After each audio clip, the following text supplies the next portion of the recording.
dual purpose. Hi, I'm Lori Hewitt. C.W. Anderson was a famous author of children's horse books, and he once said, "Many people have sighed for the good old days and regretted the passing of the horse.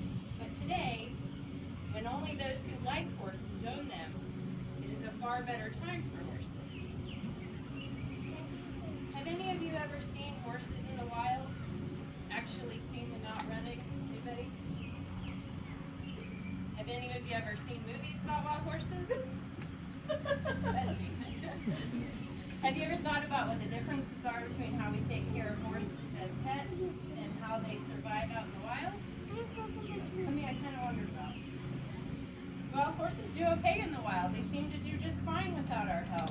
But when we keep them in a stable, they require a lot of attention.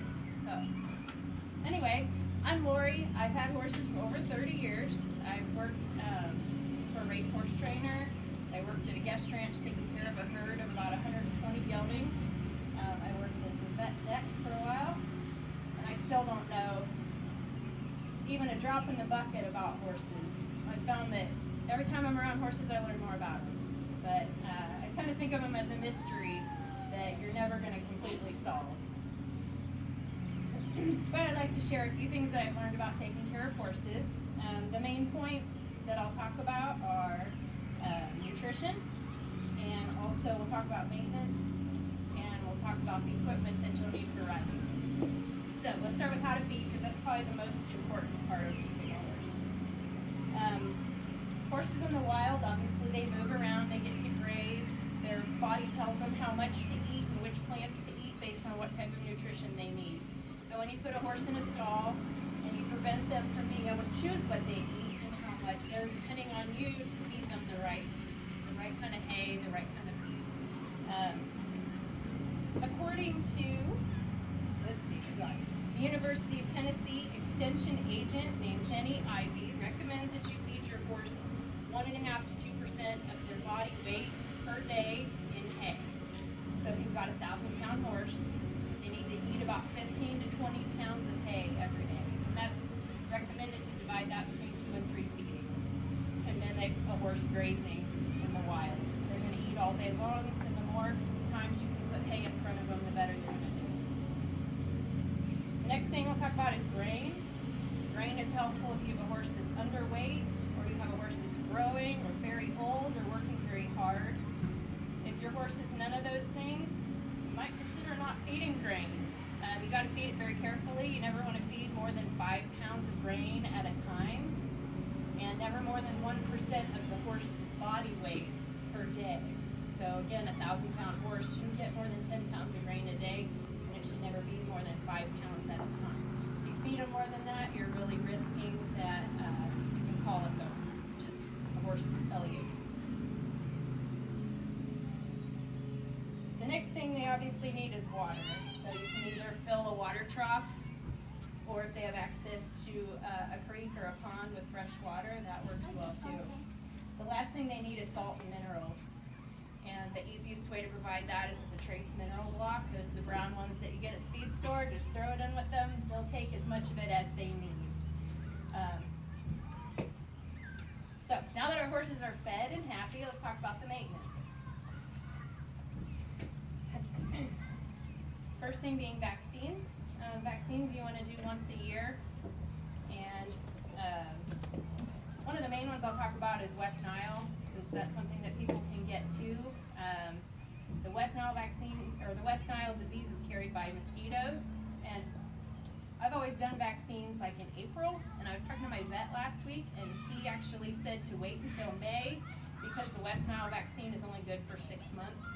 If you give it too early, it will have worn off and there'll still be mosquitoes. He said that most of the outbreaks he's seen are mid to late summer, so when you give the vaccine too early, you're actually harming your horse when they need it the most. Hoof care. You want to have your horse trimmed. If they're wearing shoes, they'll need to be trimmed every 8 weeks. You're putting a shoe on, you're preventing them from running around as the wild horse does and wearing their feet down. So a horse with shoes on will need to have a horse shoer come every 6 to 8 weeks. one that is barefoot, you're going to look at the horse's feet. You're going to judge how often they need to be done. Generally, no more than, you won't have to do it more often than 8 weeks. I have a 31-year-old horse that hasn't had her hooves trimmed in over a year. She doesn't need it. She wears me down perfectly. This horse could be a wild horse. She just takes care of herself. But just keep in mind, if you have a horse with shoes on, that needs to be done every 8 weeks. Teeth, that's the other thing you need to have your vet look at once a year, have them check the teeth. And if your horse is old, we have a special recommendation for older horses. EquineWellnessMagazine.com states if your horse is older than 20 and you float an older horse's teeth, you can loosen them and they will fall out sooner. So that's one thing to pay attention to. Just have your vet check your horse's teeth once a year. They'll recommend whether or not to float them. If you see your horse dropping grain or spitting out wads of grass, that's usually an indication that there's a problem with the teeth. And the last thing I'll talk about with maintenance is the deworming program.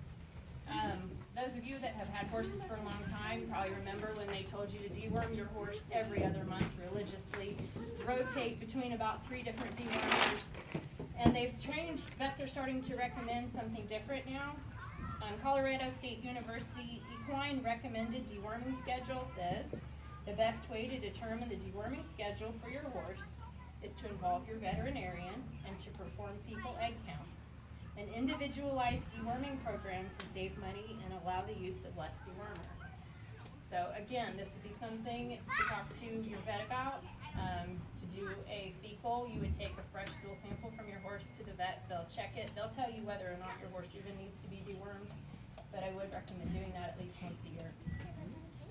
So now that we've done the hard work, now we get to enjoy our horse and go for a ride. So we'll talk about the equipment. The first thing you'll need, of course, is the saddle. You could choose a Western saddle or a normal saddle, depending on what kind of riding you want to do.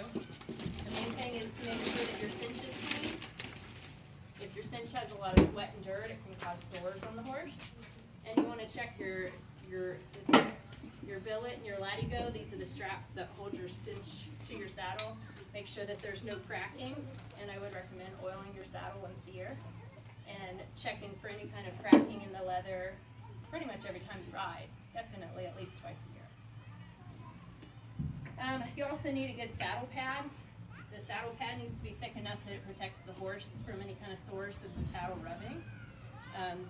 You want to make sure that the saddle pad is clean and dry. So if you ride often, it's important to set the saddle pad out where it can air dry overnight before you ride the next day.